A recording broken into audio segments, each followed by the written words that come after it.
নমস্কার। আজকের এই বিশেষ আলোচনায় আপনাদের স্বাগত। আজ আমরা এমন একটা বিষয় নিয়ে কথা বলতে চলেছি যা একেবারে তৃণমূল স্তরের মানুষের জীবনকে আমূল বদলে দেওয়ার ক্ষমতা রাখে। হ্যাঁ, আমরা কথা বলছি পশ্চিমবঙ্গে পিএম বিশ্বকর্মা বা পিএম বিশ্বকর্মা প্রকল্পের বাস্তবায়ন নিয়ে। বাংলার মতো একটা রাজ্য যেখানে শিল্পের ঐতিহ্য এত প্রাচীন, এত সমৃদ্ধ, সেখানে একটা বড় মাপের কেন্দ্রীয় প্রকল্প কিভাবে কারিগরদের ক্ষমতায়ন ঘটাতে পারে আর হারানো ঐতিহ্যকে ফিরিয়ে আনতে পারে, আজ সেটাই আমরা গভীরভাবে বিশ্লেষণ করব। 7,79,000। একবার ভাবতে পারেন সংখ্যাটা? হ্যাঁ, পশ্চিমবঙ্গে ঠিক এই বিপুল সংখ্যক কারিগর এবং হস্তশিল্পী ইতিমধ্যেই এই প্রকল্পের আশায় নিজেদের নাম নথিভুক্ত করে ফেলেছেন। বুঝতেই পারছেন গ্রামীণ স্তরে প্রাতিষ্ঠানিক সহায়তার জন্য মানুষের চাহিদাটা ঠিক কতটা।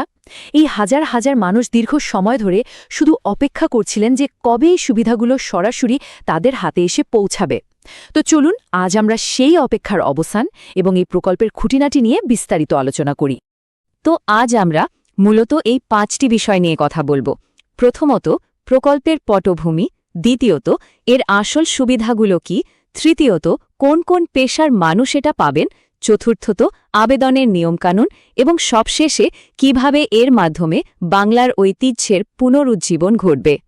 প্রথমেই চলুন দেখে নেওয়া যাক এর পটভূমি আর বর্তমান অবস্থাটা ঠিক কী।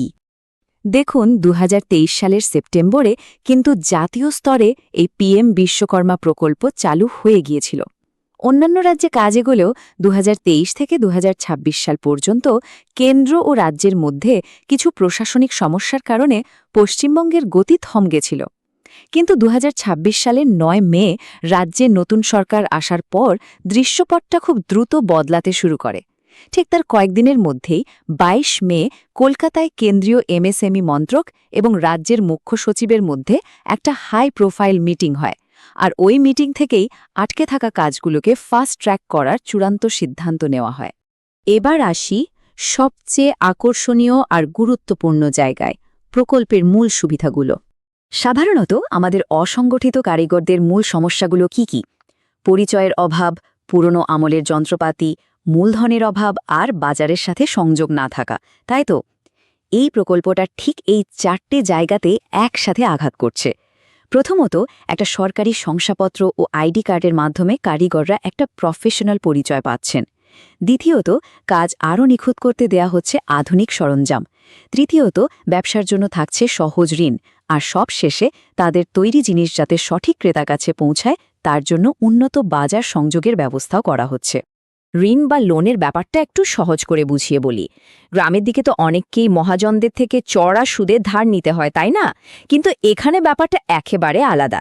এই প্রকল্প আপনাকে মোট 3 লক্ষ টাকা পর্যন্ত ঋণ দেবে, সেটাও কোনো সম্পত্তি বা গ্যারান্টি বন্ধক রাখা ছাড়াই। আর সুদ বছরে মাত্র 5%। প্রথম ধাপে আপনি পাবেন 1 লক্ষ টাকা, যা 18 মাসে মেটাতে হবে। এই টাকাটা ঠিকঠাক শোধ করলে আর ডিজিটাল লেনদেনে অভ্যস্ত হলে দ্বিতীয় ধাপে আরও 2 লক্ষ টাকা ঋণ পেয়ে যাবেন, যার মেয়াদ থাকবে 30 মাস। ঋণের পাশাপাশি এই সংখ্যাটা কিন্তু একদম মিস করা যাবে না, 15,000 টাকা। আর সবচেয়ে বড় কথা কি জানেন? এটা কোনো লোন নয়, মানে আপনাকে 1 পয়সাও ফেরত দিতে হবে না। এটা একটা সরাসরি অনুদান। একজন ছুতন মিস্ত্রি বা দর্জি যাতে তার কাজের জন্য অত্যাধুনিক যন্ত্রপাতি বা টুলকিট কিনতে পারেন, তার জন্যই এই টাকাটা সরাসরি কারিগরের আধার সংযুক্ত ব্যাংক অ্যাকাউন্টে পাঠিয়ে দেওয়া হবে। এবার ধরুন কাউকে 5-7 দিনের জন্য কাজ শিখতে যেতে হলো, তখন তো তার রোজকার মজুরিটা মারা যাবে, তাই না? এই ভয়ে অনেকেই নতুন কিছু শিখতে চান না। এই সমস্যারও দারুণ সমাধান আছে। বিনামূল্যে যে বেসিক ট্রেনিং দেওয়া হবে, সে কদিন কারিগরদের প্রতিদিন 500 টাকা করে স্টাইপ্যান্ড দেওয়া হবে, যাতে কাজ শেখার দিনগুলোতে তাদের পরিবারের রোজগারের কোনো ক্ষতি না হয়। এই টাকাটাও সরাসরি ব্যাংক অ্যাকাউন্টে ঢুকে যাবে। আপনারা হয়তো ভাবছেন, ব্যবসা করার জন্য তো মুদ্রা বা অন্যান্য সরকারি লোন আছেই, তাহলে এটা আলাদা কেন? দেখুন, অন্যান্য অনেক স্কিমে বাজারে চলতি সুদের হার দিতে হয় বা অনেক শর্ত থাকে, কিন্তু পিএম বিশ্বকর্মা বানানোই হয়েছে একেবারে প্রথাগত কারিগরদের কথা মাথায় রেখে। এখানে কোনো গ্যারেন্টার লাগে না, ট্রেনিংয়ের সাথে রোজ স্টাইপেন্ড মেলে, আর সুদের হার নামমাত্র। অসংগঠিত ক্ষেত্রের মানুষদের জন্য এটা আক্ষরিক অর্থেই একটা গেম চেঞ্জার। 3 নম্বর বিষয়, এই দারুণ সুবিধাগুলো আসলে কারা পাবেন? চলুন দেখি। এই স্কিমে মোট 18টি প্রথাগত পেশাকে বেছে নেওয়া হয়েছে। এর মধ্যে যেমন আমাদের রোজকার জীবনের সাথে যুক্ত ছুতোর, কামার, কুমোর, দর্জি বা রাজমিস্ত্রিরা আছেন, তেমনি আছেন স্বর্ণকার এবং ভাস্করেরাও।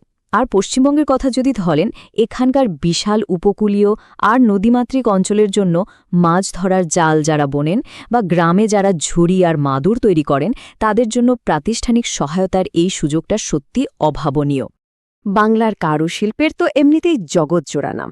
মুর্শিদাবাদের কাঁথার স্টেজ, বিষ্ণুপুরের টেরাকোটা, বাঁকুড়ার ডোকরা বা সূক্ষ্ম শোলার কাজ আর শঙ্খশিল্প, এগুলো তো শুধু কাজ নয়, এগুলো আমাদের জীবন্ত ইতিহাস। আর সবচেয়ে গর্বের বিষয় হল, এই কাজগুলোর অনেকগুলোতেই কিন্তু মহিলারা নেতৃত্ব দেন। তাই এই প্রকল্প যখন এই শিল্পীদের হাতে সরাসরি মূলধন তুলে দেবে, তখন তা গ্রামীণ মহিলাদের এক বিরাট আর্থিক ক্ষমতায়ন ঘটাবে। এবার সবচেয়ে জরুরি প্রশ্ন, আবেদন করবেন কিভাবে আর যোগ্যতা কি লাগবে? শর্তগুলো কিন্তু একদম পরিষ্কার। আবেদনকারীর বয়স অন্তত 18 হতে হবে এবং তাকে অসংগঠিত ক্ষেত্রে কাজ করতে হবে। একটা পরিবার থেকে, মানে স্বামী, স্ত্রী এবং অবিবাহিত সন্তান মিলিয়ে শুধু একজনই আবেদন করতে পারবেন। আর একটা ব্যাপার, গত 5 বছরে যদি পিএমইজিপি বা মুদ্রার মতো কোনো ব্যবসার লোন নেওয়া থাকে, তাহলে কিন্তু এখানে আবেদন করা যাবে না।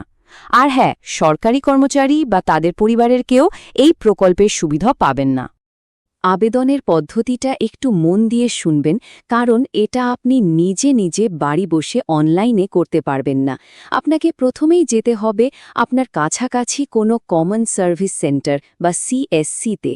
সেখানে আপনার আধার কার্ড এবং আধারযুক্ত ব্যাঙ্ক অ্যাকাউন্টের মাধ্যমে বায়োমেট্রিক অথেন্টিকেশন, মানে আঙুলের ছাপ যাচাই করা হবে।